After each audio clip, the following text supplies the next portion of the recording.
हम लोगों के लिए इज्जत से बढ़कर कुछ भी नहीं है हमीद साहब। अगर कादिर को ये बात मालूम हो गई तो कयामत आ जाएगी, उसे जेल भी नहीं रोक पाएगी।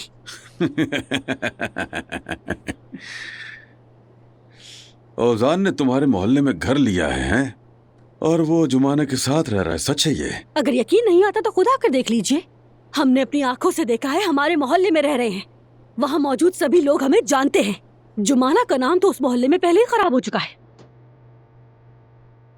मैंने औजान को बहुत समझाया, बहुत मिन्नत की, मगर उसने नहीं सुनी एक भी बात। तो सौतेली ही सही, जुमाना मेरी बेटी है और वो मेरी जिम्मेदारी है। अपने बेटे से बात कीजिए और इस मामले को सुलझाइए, वरना क्या करोगी? अगर ये जिल्लत वाली बात मेरे शौहर को पता चल गई तो जुमाना ही नहीं बल्कि आपके बेटे का भी बहुत बड़ा नुकसान हो जाएगा। मैंने तुमसे कहा था कि मुझे धमकी मत देना। अरे धमकी कहाँ है जनाब, मगर हकीकत यह है कि जुमाना शादी के काबिल हो चुकी है। एक अजनबी लड़के के साथ एक ही घर में रह रही है। मेरा शौहर ये सुनकर पागल हो जाएगा। आप प्लीज अपने आप को इस जगह पर रखकर देखिए तो जरा। आपकी भी तो एक बेटी है ना, अगर जोया ऐसी कोई हरकत करे तो। मेरी बेटी का नाम अपनी जबान पर मत लाना। जोया नाम ही भूल जाओ तुम।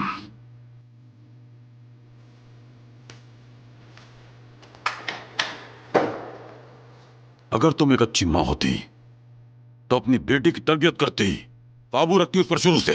आप खुद अपने सगे बेटे को काबू में नहीं रख सके तो अगर मैं अपनी सौतेली बेटी को काबू में ना रख सकी तो क्या कसूर है मेरा? वो लोग जवान हैं, गरम खून है उन दोनों का, वो किसी की बात को क्यों मानेंगे? मगर आप बड़े आदमी हैं हमीद साहब, आप जो कर सकते हैं वो मैं नहीं कर सकती।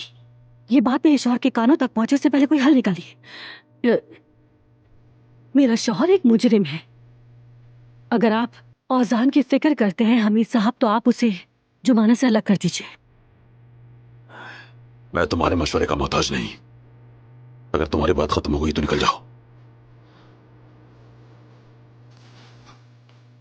चिंगारी तो मैंने लगा दी है, बस अभी काम कर जाए, किसी न किसी तरह औजान को जुबाना से अलग कर दे ताकि मेरी नाज़ली मजीद ना रोए। क्या? निकल जाओ।